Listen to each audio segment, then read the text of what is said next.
Nós estamos hoje aqui com o nosso promotor de justiça, Reinaldo Mapelli, que tem um currículo infindável, mas acho que é importante nessa conversa a gente falar que ele tem doutorado na área de saúde na Universidade de São Paulo.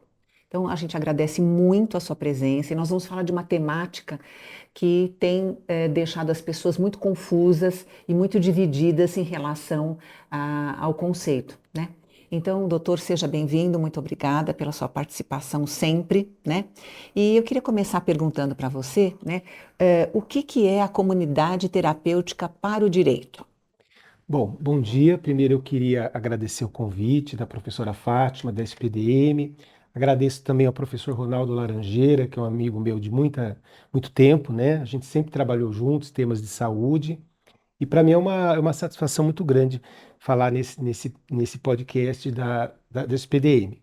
Esse assunto da comunidade terapêutica, professora Fátima, é bem delicado, bem controvertido na área do direito, né? Não se tem muita segurança jurídica sobre o que é exatamente uma comunidade terapêutica, se deve ou não ser prestigiada pelo poder público e assim por diante. Mas o que eu acho importante é essencialmente compreender que a comunidade terapêutica não é um equipamento de saúde. Isso que eu acho que é o mais importante.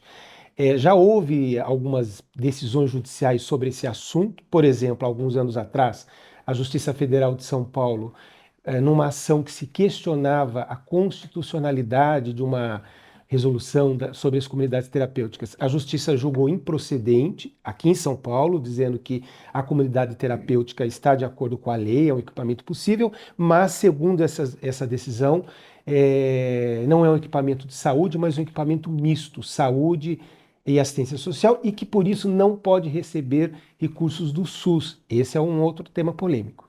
A gente pode até falar sobre isso. Agora, o que eu acho importante é entender que a comunidade terapêutica surgiu na década de 60 e de 70 como uma alternativa ao tratamento de dependentes químicos mais tradicional, que naquela época era centrado muito nos hospitais e coordenado por médicos e assim por diante, e surgiu como um equipamento de acolhimento das pessoas, de moradia de dependentes químicos que voluntariamente querem se submeter a isso, um equipamento em que há uma convivência entre pares, uma disciplina, normalmente atividades espirituais também. Então é um equipamento nitidamente, para mim pelo menos, de serviço social, ainda que tenha esse caráter terapêutico, né? A ideia é a pessoa largar das drogas, reconstruir a sua vida, etc. Mas é um equipamento tipicamente de moradia, de residência, com essas atividades que podem ajudar no tratamento do dependente químico. E qual a natureza jurídica? Serviço social, de saúde ou um gênero distinto, como você está falando agora? Talvez a gente devesse pensar num gênero distinto como essa decisão da Justiça Federal decidiu naquela ocasião, né? Que é uma decisão ainda isolada, evidentemente, isso não é definitivo. Agora, o que eu acho importante é entender que não é, como eu estava dizendo, não é um equipamento de saúde. Porque se a comunidade terapêutica tiver serviços de saúde, ainda que ela use o nome comunidade terapêutica, como, por exemplo, internação psiquiátrica, tratamentos com médico, esse tipo de coisa, aí ela não é uma comunidade terapêutica. Pode ser uma clínica, pode ser um hospital, né? E aí são outros tipos de requisitos legais que ela tem que preencher para prestar aquele tipo de serviço.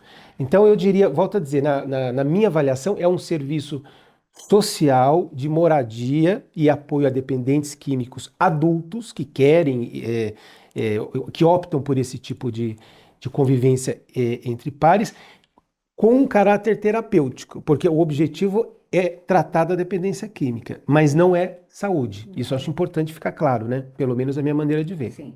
Agora, fala-se, né, que houve uma reforma psiquiátrica. Você concorda e entende que as comunidades terapêuticas elas estão de acordo com esse movimento ou contra? Professora Fátima, essa pergunta é um exemplo de como esse tema ainda é muito polêmico na área do direito, na área da saúde e na área social. Para mim, a partir do momento que, pensando na década de 60, 70, como eu comentei com vocês, se criou esse modelo, né, normalmente num local isolado, numa chácara, numa propriedade, as pessoas podem morar ali, têm atividades, etc. Para mim, isso vai absolutamente de acordo com os princípios e diretrizes da reforma psiquiátrica brasileira, que, como você sabe, propôs, isso foi acolhido depois em várias leis, que o atendimento do transtorno mental, inclusive dependente químico, deve ser preferencialmente na comunidade, não numa internação em hospitais, embora a internação pode ser necessária durante o tratamento.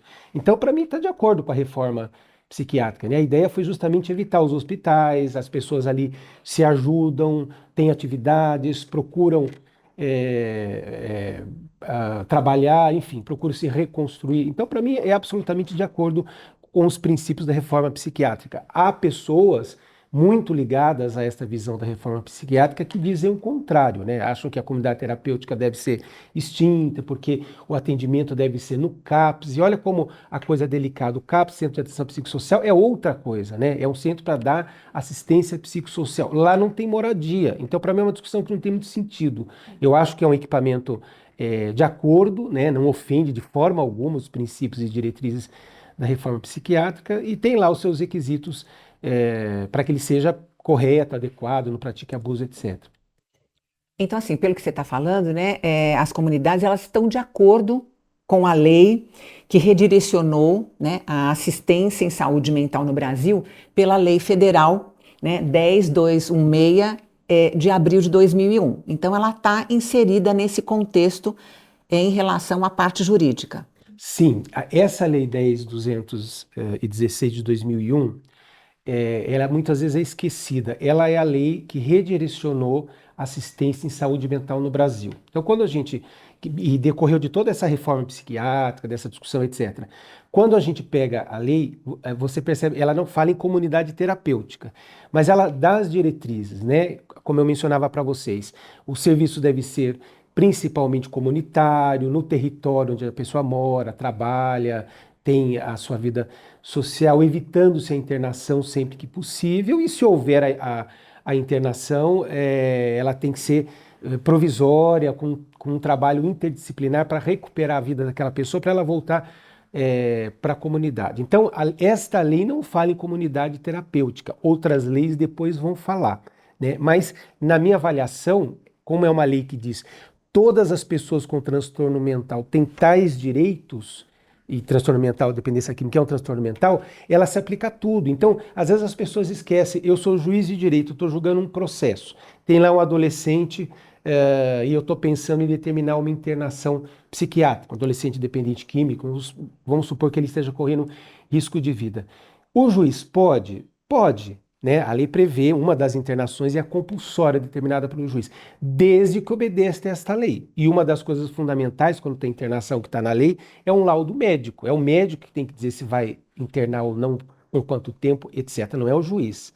Então, na minha avaliação, esta lei é, digamos assim, a Carta de Direitos Fundamentais de todas as pessoas com transtorno mental no Brasil, idoso, criança, adolescente, dependente químico, não importa o transtorno mental. E ela como ela diz que o serviço deve ser preferencialmente na comunidade, ela abrange também, na minha avaliação, as comunidades terapêuticas. Então, do ponto de vista jurídico, não estou dizendo que não pode haver problemas. Eles existem, muitas vezes, né, em algumas comunidades terapêuticas. Mas, do ponto de vista jurídico, essa lei, para mim, claramente não proíbe a comunidade terapêutica, né? Desde que sejam obedecidos os direitos das pessoas que a lei estabelece lá. Agora, qual a lei que regulamenta as comunidades terapêuticas no Brasil? E quais são esses requisitos legais para o seu funcionamento regular? Professora Fátima, aqueles que são contra a comunidade terapêutica, entendendo que ela afronta as diretrizes da reforma psiquiátrica, que tem um caráter manicomial, etc., etc., diziam que não poderia haver comunidade terapêutica no Brasil porque a lei não previa esse tipo de serviço, né? Eu não concordo, como disse a vocês, eu acho que a própria lei da reforma psiquiátrica, o que redirecionou o modelo em 2001, já permitia, desde que se obedece àqueles direitos fundamentais que estão lá. Mas hoje não tem mais dúvida, a legislação permite e tem os requisitos, a forma de funcionamento, etc. Principalmente, eu anotei aqui para eu citar corretamente para vocês, primeiro, essa lei Federal da Reforma Psiquiátrica, que nós mencionamos 10.216, de 6 de abril de 2001. Essa não fala expressamente da comunidade terapêutica, mas, a meu ver, permite. Depois, a Lei 11.343, de 23 de agosto de 2006, principalmente depois de uma alteração de 2019 pela Lei 13.840, que é a Lei Federal de Políticas Públicas sobre Drogas. Essa lei criou um Sistema Nacional de Políticas Públicas sobre Drogas, né, dizendo que esses serviços têm que estar integrados e seguir uma série de regras. E uma desses equipamentos que compõem esse sistema nacional é a comunidade terapêutica. Então a lei tem lá um capítulo sobre a comunidade terapêutica, acolhedora, que é a expressão que a legislação usa, e basicamente diz lá, muito simplificadamente eu vou falar aqui, que é um serviço de convivência entre pares, baseado na abstinência, que tem que ter uma avaliação prévia obrigatória antes de alguém entrar nisso aí, porque, obviamente, se ela precisar de um tratamento médico, ou, por exemplo, uma internação no hospital, como eu estava dizendo, ela tem que ser encaminhada para um serviço de saúde, não ali. E tem que ser desenvolvido um projeto individual de acompanhamento e terapia. E o que eu acho muito importante, tem que ser respeitado a voluntariedade. É isso que as pessoas esquecem. Por isso que eu acho que é só pessoa adulta. A pessoa adulta que quer viver essa experiência, acha que isso é importante para ela se afastar das drogas, então ela vai morar lá num equipamento geralmente afastado da cidade, com atividades espirituais, com atividades de trabalho, baseado na disciplina. Então, de maneira simplificada, esses são os requisitos que estão nessa Lei 11.343 de 2006, que é a Lei Federal de Política Nacional de Drogas. E eu acrescentaria ainda, só para não esquecer, porque é importante, que a portaria do Ministério da Saúde, que regulamenta as políticas de saúde mental, né, que é a RAPS, da Rede de Atenção Psicossocial, esta portaria, alterações que ocorreram depois também, prevê também a comunidade terapêutica como um serviço residencial temporário de caráter terapêutico. Então, a própria Rede de Atenção Saúde Mental prevê a comunidade terapêutica, então essas lá tem algumas regras também. E por último, há uma resolução importante da Anvisa, Agência Nacional de Vigilância Sanitária, a gente chama de RDC, né, que é uma resolução de diretoria colegiada, 29 de 2011. Essa é uma resolução que tem lá quantos profissionais tem que ter, como é que deve ser a organização do serviço. Essa lei, essa resolução, a meu ver, também é muito importante. Basicamente é isso. Agora, o que eu acho mais importante, professora, como vocês estão vendo, a lei hoje prevê o equipamento, inclusive como um equipamento residencial de apoio à rede de atenção de saúde mental do SUS. Então não tem como dizer que é ilegal, ou que a lei proíbe, ou que é contra a reforma psiquiátrica, né? Hoje, na verdade, é um equipamento absolutamente legal, o que não quer dizer que não tem abusos. Essa é uma outra história, né? Eu, como promotor de justiça, por exemplo, já cheguei a ir em comunidades terapêuticas com equipes técnicas da saúde, da medicina, da vigilância sanitária, e eu pessoalmente não fiz isso, mas tenho conversado com colegas que chegaram até a fechar com uma comunidade terapêutica, que na verdade era um depósito de gente, né? E prender, inclusive, em flagrante as pessoas quando tem tortura, morte, enfim, esse tipo de coisa, fraude, etc. Então, existem abusos, mas essa legislação que eu comentei deixa claro que o equipamento é legal, é legítimo e tem os requisitos para existir corretamente, né? Como tudo, né, a gente acha que tudo tem que ser fiscalizado, né? Desde as coisas básicas, escola, tudo tem que ser fiscalizado, né? Agora, no caso das comunidades terapêuticas que você está falando, né, quem é que fiscaliza, né, essas comunidades, né? E quando elas, você até falou, né, quando elas estão ausentes da lei, o que pode acontecer? O fechamento e o que mais, doutor? Então, como é um equipamento social de moradia, mas tem o caráter terapêutico, porque o objetivo dele é tratar a dependência química, durante muito tempo as comunidades terapêuticas ficaram quase que num limbo de fiscalização, porque o SUS falava, não é comigo. né, pensando aí no Sistema Único de Saúde. A área social, né, o Sistema Único de Saúde, o SUAS, também dizia, não é nosso, porque não é um típico serviço de assistência social, perdão, previsto lá na portaria e tal. Então, isso ficava num certo limbo. Hoje eu acho que já está mais claro como é moradia para pessoas com dependência química adultas, que querem se submeter àquelas atividades, à espiritualidade, etc. Mas tem o caráter terapêutico, que é tratar dependência química. O que quer dizer caráter terapêutico? A pessoa pode precisar de uma internação, a pessoa pode precisar de medicamento, né? Ela pode precisar, e geralmente precisa, de outros serviços de saúde, porque a dependência química não é só dependência química, né? Então, tuberculose, HIV, enfim. Então, a fiscalização, ela tem que ser integrada mesmo, a área social mais a área de saúde, por exemplo, a vigilância sanitária.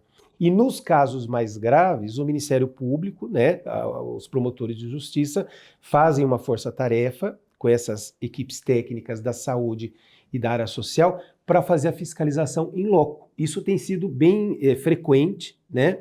O Ministério Público de São Paulo, que é a instituição em que eu trabalho há mais ou menos um mês, acabou de fazer um roteiro de fiscalização para que os promotores acompanhem, e ao chegar lá é ver primeiro se os requisitos da lei de drogas, Políticas Nacional sobre Drogas, estão cumpridos, principalmente adultos, voluntariedade, projeto individual de tratamento e ausência de abusos, né? Não pode ter violência, não pode ter agressão, esse tipo de coisa. Se tiver em ordem, tudo bem, né? Às vezes alguma adaptação, alguma correção, os órgãos técnicos, a vigilância sanitária, por exemplo, pode notificar lá. Agora, nos casos graves, e eles existem muito, infelizmente, em que a comunidade terapêutica, na verdade, é praticamente um manicômio disfarçado, né? Pessoas presas, amarradas, agressão, violência. Nesses casos, esses órgãos determinam o fechamento da comunidade terapêutica, né? E a responsabilidade, a transferência das pessoas que estão ali para a família, se for possível, se for caso de tratamento ambulatorial ou em equipamento de saúde, por exemplo, um hospital, se for necessário, né? Então é feito um trabalho de encaminhamento dessas pessoas. E os responsáveis podem responder civil e criminalmente. Civil é indenização, dinheiro, pelos danos causados, e criminalmente dependendo da conduta, tortura, homicídio quando há morte, fraude de documentos e assim por diante, né? Então, eu acho que a gente tem que ter claro que há boas comunidades terapêuticas, na minha avaliação, que trabalham corretamente, então essas têm que ser prestigiadas, e há comunidades terapêuticas que são quase que um manicômio disfarçado, né? Usa esse nome comunidade terapêutica. Nesses casos, as pessoas respondem civil e criminalmente. Agora, quem que financia, né? Como é que é essa questão e os critérios para esse financiamento, doutor? Então, justamente dentro daquela falta de certeza se é um serviço de saúde ou social, que para mim está muito claro que é social, moradia, né, com caráter terapêutico, existe esse debate jurídico. Então, tem pessoas que entendem que o SUS não pode contratar ou fazer um convênio com a comunidade terapêutica. Vamos imaginar na Cracolândia de São Paulo, aqui no centro de São Paulo, né? Então, tem lá 500 pessoas que precisam de um acompanhamento ambulatorial e não tem onde morar, né? Aquela velha história do housing first, quer dizer, tudo bem, vai ter um tratamento ambulatorial, mas onde essas pessoas vão morar? Porque elas estão na rua. Então, claro, o ideal é que elas voltem para a família, né?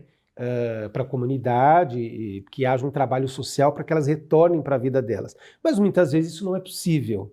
E aí, onde elas ficam hoje? Praticamente em lugar nenhum. Né? Tem alguns serviços de acolhimento, mas que não são, em regra, preparados para lidar com a dependência química, né?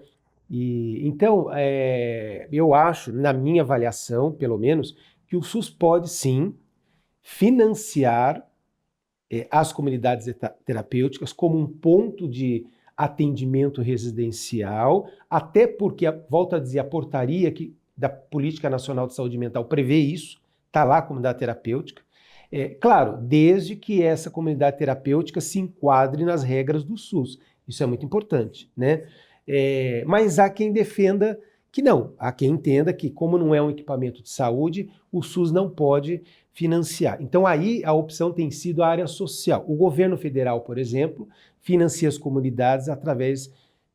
Era o Ministério da Cidadania, hoje se chama Ministério da Fome, Desenvolvimento Social, não me lembro, alguma coisa assim. Então, no nível federal se optou por isso, já que é um equipamento social previsto na lei de drogas, quem está financiando é a área social do governo federal. Mas, da minha maneira de ver, ambas podem financiar desde que cumpram os requisitos legais, né? Agora, doutor, a gente sabe que a questão do transtorno por uso de substâncias, né, a dependência química, ela tem essa questão do tratamento psiquiátrico, né, de suma importância, que muitas vezes é o transtorno que leva ao uso de substância e também a questão do uso da substância que desenvolve o transtorno, né? Então, é esse ciclo que ele precisa ficar muito claro sempre, né? É, agora, como que ficam as comunidades terapêuticas em relação a esses tratamentos médicos, em relação ao transtorno da pessoa que está interna, né? Como é que eu recebo voluntariamente, ela está sem moradia, mas ela precisa desses cuidados psiquiátricos médicos. E quem que decide, ela estando nesta comunidade acolhida, e tudo dentro de um protocolo, como você mesmo falou, quem é que decide, por exemplo, que ela precisa, na verdade, de uma internação psiquiátrica? Então, eu acho que esse é um dos aspectos mais delicados das comunidades terapêuticas, porque elas pressupõem a abstinência de drogas e o afastamento da pessoa. Por exemplo, imaginando alguém que esteja na Cracolândia, está lá no meio, enfim, de dependentes químicos, de traficantes, enfim, sem esperança de sair daquilo, enfim. Então, a ideia qual é? Ela sai daquele ambiente pernicioso, problemático, e vai morar numa comunidade, por exemplo, num sítio próximo de uma cidade. E volta a dizer, desde que adulta e desde que queira espontaneamente, porque se for forçado, se for compulsório, é absolutamente legal, adolescentes, por exemplo. E aí ela vai, opta por esse tipo de serviço. Eu acho, na minha avaliação, que essa questão desse tipo de serviço é válido. Para algumas pessoas a abstinência é necessária, para outras pessoas a redução de danos, para algumas pessoas que seria o ideal, é possível voltar para a família, para outras não, né? Então eu acho que é depende muito de cada pessoa e de como deve ser o tratamento dela. Agora, quando ela entra na comunidade terapêutica, vamos supor que está tudo certinho, né? Faz avaliação médica prévia, faz um planejamento para o tratamento individualizado, explica para ela, olha, você vai ter tais atividades, sei lá, lavar louça, fazer tal coisa na parte da tarde, uma vez por semana vai ter o culto ou uma missa, enfim, tem uma série de atividades. Tudo isso a comunidade terapêutica pode fazer, desde que o faça sem abusar, sem violentar, sem agredir as pessoas, né? Mas, obviamente, como é um tratamento de dependência química, primeiro, como eu comentava, dificilmente é só dependência química, né? A pessoa tem, volta a dizer, tuberculose, HIV, enfim, alguma doença rara, coisas, comorbidades que com muita frequência existem com relação aos dependentes químicos. E também pode precisar de uma internação, né, se houver um agravamento da situação. A avaliação disso tem que ser de um médico, necessariamente. Então, como é que a comunidade terapêutica vai fazer isso? Precisa ser olhado com cuidado, inclusive por quem vai fiscalizar, né? Se tem algum médico que vai lá, ainda que não todo dia, mas para fazer uma avaliação. Quer dizer, precisa ter um médico para olhar para aquela situação, porque é ele que vai dizer, não, então tá bom, agora é caso de internação ou não. E, em segundo lugar, precisa ter muita articulação com os serviços do território de saúde. Isso falta muito. Com a unidade básica de saúde, né, para acompanhar as outras situações de doença ou que precisa cuidar, com o próprio CAPS também, né? Então, assim, o olhar terapêutico, na minha maneira de ver, tem que ser de um médico, porque é ele que vai dizer continua aí, não continua, vai ser internado ou não.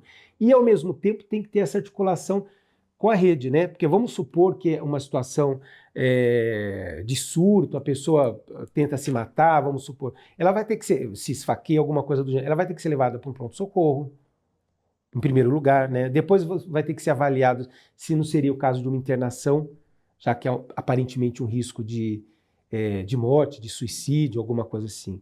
E isso tem que ser feito por um médico, isso tem que ser feito dentro do SUS, né? Então, a decisão de qual tratamento terapêutico, inclusive se é internação ou não, tem que ser de um médico. E a comunidade terapêutica ela não pode estar isolada dos serviços de saúde, e nem dos serviços sociais. Ela tem que ter essa articulação, porque a ideia é que a pessoa volte para a comunidade, senão vira uma prisão, né? Se não cuida das outras doenças, se não, o sistema de saúde não acompanha aquele indivíduo, né? Então, eu acho que é por aí. Tá. Essa questão da involuntariedade, doutor, em relação à comunidade terapêutica, como é que fica a questão dos moradores de situação de rua, né? Essa compulsoriedade, vamos dizer, existe para esses moradores de rua que estão em alto risco? Como é que fica essa questão dos moradores de rua, né? E como situações, por exemplo, como a Cracolândia. Então, eu queria ter uma resposta fácil para a Cracolândia, mas não tem, né?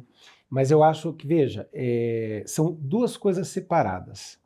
Uma coisa é a saúde daquelas pessoas que estão vivendo na Cracolândia, que hoje são, segundo uma reportagem da Folha de alguns dias atrás, acho que quase 50 Cracolândias ou mais, 70, não me lembro, espalhados pela cidade de São Paulo e muitas outras no interior também, né? É um cenário bem fragmentado. Mas a avaliação médica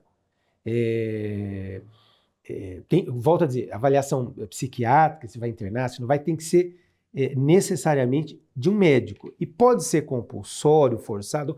Pode. Essa é uma das inverdades que algumas pessoas propalam. Não pode ser compulsório, não funciona, nada disso. Pega a lei 10.216, 3 tipos de internação, né? A pessoa quer, voluntária, ou ela não quer ou não pode expressar a sua vontade, aí pode ser feito forçadamente, sim, no próprio serviço ou por ordem de juiz de direito, desde que tenha uma avaliação médica apropriada, né? Então, pode ocorrer uma internação compulsória de quem está lá na Cracolândia? Pode e ocorre, né? Um compulsório, um juiz que determina, ou uma involuntária, não há problema nenhum, desde que se obedeça, obviamente, os direitos fundamentais. Ninguém está falando de abuso, de violência, nada disso. No campo da saúde, embora o assunto seja complicado, porque você interna a pessoa, vamos supor, em 30 dias ela desintoxica, estabiliza, volta numa situação clínica mais adequada, ela vai voltar para a rua, né? E aí vai voltar para onde? Ela vai morar onde? Vai viver do quê? O que vai ser feito para ela não retornar ao vício? Então, não estou querendo dizer que a internação forçada vai resolver o problema, mas do ponto de vista jurídico, ela é possível, se houver necessidade, né? E aí é feito de que forma? Se for lá no serviço, o médico determina, faz um laudo detalhado explicando por que os serviços na comunidade extra-hospitalares não estão resolvendo, não são suficientes e por que precisa da internação e comunica, faz a internação involuntária e comunica em 72 horas ao Ministério Público. O Ministério Público vai acompanhar, já que ela é involuntária. No caso das drogas, também a Defensoria Pública, porque a lei de drogas prevê também a Defensoria Pública. É feita a comunicação da internação da alta. No caso de um juiz, imaginando que tenha um processo em andamento sobre uma pessoa que está lá na Cracolândia, o juiz também determina do mesmo jeito, tem que ter um laudo médico, uma avaliação, enfim. Eu acho importante citar isso porque a decisão é do médico, não é do juiz, né? E aí é feito. Então, às vezes se fala muito que a internação compulsória ou obrigatória não é possível, não é verdade. Ela é possível e está lá na lei, né? No campo da moradia é um pouco diferente. Porque no caso da moradia não há uma medida jurídica para obrigar alguém a ir para algum lugar, né? O que existe é um trabalho de convencimento, de confiança, que, por exemplo, um assistente social vai lá na rua conversar com as pessoas para convencê-las a ir para um equipamento de moradia, por exemplo, serviços de acolhimento, que a gente chamava antigamente de abrigo, né, da prefeitura. A prefeitura tem vários serviços de acolhimento. Então, no caso da saúde, a coisa obrigatória, impositiva, compulsória é possível, desde que obedeça e que haja essa preocupação de ser temporária e um trabalho interdisciplinar para a pessoa voltar para a vida. No caso da área social, não, né? Você não pode, a prefeitura não pode pegar um ônibus, parar lá, jogar todo mundo dentro e levar força para um lugar. Isso é completamente criminoso e ilegal. O que tem que ter é um trabalho de convencimento para a pessoa ter autonomia condições e vontade para recuperar a sua vida. Então, moradia, renda, alguma coisa, né? Uma reaproximação com a família, com a comunidade, e aí ela sai porque ela quer. E é isso que o trabalho social, quando feito adequadamente, consegue, né? Excelente, até porque essa complexidade, né, da saúde mental, né, ela tem que ser respeitada, e é muito importante o que você frisou, doutor, que é um ato médico, né? Essa questão da internação involuntária ou compulsória, a compulsória, lógico, o juiz é que está também intermediando, mas é uma intermediação quase, eu estou usando essa terminologia, mas é um ato médico, na medida em que o paciente corre risco de vida, risco de morte, está se colocando em risco ou colocando alguém em risco. Né? Perfeito, doutor, excelente. Agora, a gente está numa grande polêmica em relação às comunidades terapêuticas para os adolescentes, né? E então, assim, tem muitas críticas em relação a especialistas, até mesmo do Poder Judiciário, né? Que às vezes determina isso em algumas situações específicas, né? Com a alegação de proteger esses adolescentes. Eu gostaria muito de saber o que você pensa a respeito, doutor. Professora Fátima, eu tenho aí mais de 30 anos de carreira de Ministério Público, sempre trabalhei com a área social, com a área de saúde, continuo trabalhando com isso aqui em São Paulo, na capital, e eu compreendo a dificuldade que juiz de direito tem, e também quem aciona, porque às vezes a gente critica a justiça, eu não estou criticando os juízes de forma alguma.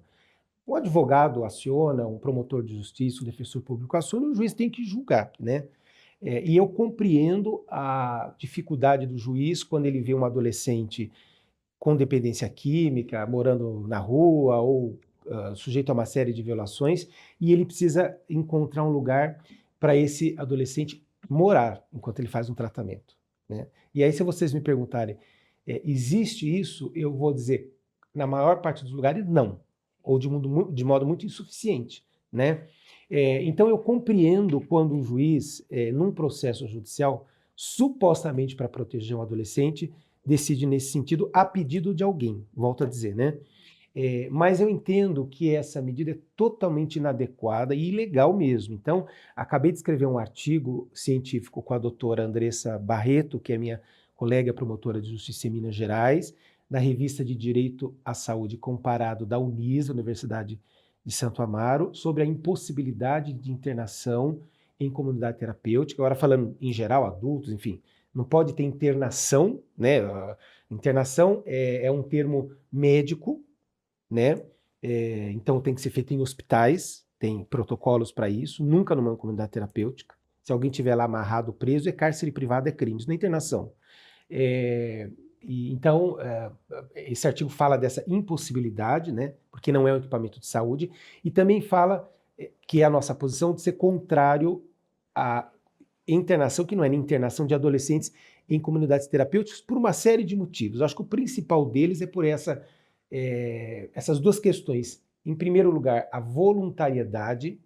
Quando se fala em comunidade terapêutica, algumas dessas normas falam isso que eu estou dizendo expressamente. Você pressupõe uma pessoa adulta, equilibrada clinicamente, né? Não precisa de um hospital, por exemplo, que opta por isso, e eu não consigo ver isso corretamente em relação a adolescentes, porque é uma pessoa que está com uma personalidade em formação, com uma série de conflitos que levou à dependência química, e tem que ter um trabalho bem delicado e específico, né, na área da infância e juventude, e esse afastamento da comunidade é muito prejudicial para o adolescente, né, que precisa, por exemplo, na escola, né, que precisa de um contato muito próximo da família.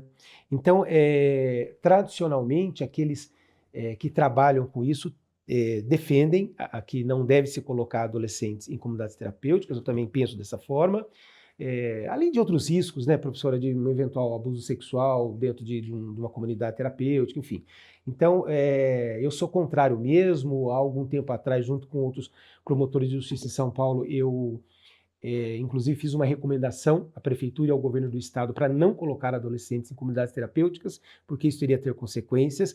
Acho que não fizeram no estado, se fizeram eu desconheço, mas especificamente sobre isso, no dia 20 de julho, agora, alguns dias atrás, o CONANDA, que é o Conselho Nacional de Direitos da Criança e do Adolescente, publicou a resolução número 249 proibindo internação de crianças e adolescentes em comunidades terapêuticas. Isso foi dia 20, e alguns dias depois, o Ministério da Justiça também revogou uma portaria, que era a portaria 3, que permitia a internação de adolescentes. Então, hoje, do ponto de vista jurídico, se havia alguma dúvida, eu não tinha, está claro que isso não é possível, dada a peculiaridade de ser alguém que está com a personalidade, enfim, informação, que precisa desse contato com a escola, com a comunidade, né? Então não pode, se fizer é crime. Então, excelente, assim, uma posição dentro da psicologia, sou psicóloga, né? E tenho um trabalho grande na área da infância e adolescência. Também acho que é um aspecto muito importante, todos esses que você falou, mas também quando nós olhamos a importância dele estar num ambiente que o propicie a ter opções diferentes, né? A hora que a autoeficácia do adolescente ela é de suma importância e é onde ele tem que ter modelos e ele ser um modelo importante, né? E aonde acontece isso? Nas escolas, né? A hora que eu tenho uma identificação com o professor, escolas que fazem projetos sociais aonde leva o adolescente a uma comunidade de crianças, por exemplo, né? Que este adolescente ele começa a ser referência de crianças, ele começa a sentir que essa autoeficácia que ele pode ajudar alguém, né? Ele não é o tempo todo ajudado, mas ele tem sim condição de desenvolver habilidades. E eu não consigo ver, como psicóloga e educadora, trabalhei 30 anos na área de educação, ainda trabalho, mas trabalhei em escola, em projetos de orientação sexual, de prevenção ao uso de substâncias, com equipes maravilhosas, e eu não consigo ver, né, um adolescente, uma criança fora da escola, né?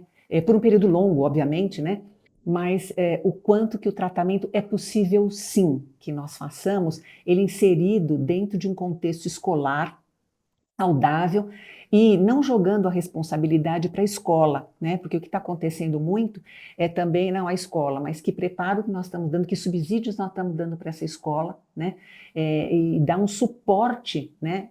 Financeiro, pedagógico para essa escola, né? Emocional, né? A gente fala muito da educação socioemocional, o quanto que isso precisa ser trabalhado nas escolas. Então eu não consigo também, doutor, enquanto especialista, enquanto psicóloga, enquanto mãe, enquanto educadora, enquanto mulher, ver aí crianças ou adolescentes isolados, é este o termo, né, em comunidade terapêutica, né, não só pela voluntariedade, como você falou, que é extremamente importante, mas também com uma reinserção social, com uma reinserção educativa, né, e com um tratamento adequado.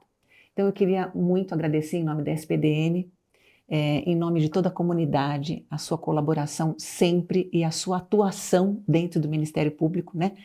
Você sabe que você tem um legado aí de fãs, né? O quanto que vai muito além, né, dessa questão da promotoria. A promotoria é um avanço para a gente. Eu sempre digo que bom que nós temos a promotoria. Eu sou fã também, vocês sabem disso, mas de pessoas que não só olham a lei restritamente, mas que têm esta amplitude, como o professor doutor Matelli, olha aí o Reinaldo Matelli, ele pôde nos dar. Então eu quero agradecer muito e eu acho que foi extremamente esclarecedor. E esperamos nos ver em breve. Professora, deixa eu falar uma outra coisa porque eu me esqueci, acho importante, com relação aos adolescentes. Todos os serviços de acolhimento de adolescente, né, um antigo abrigo que a gente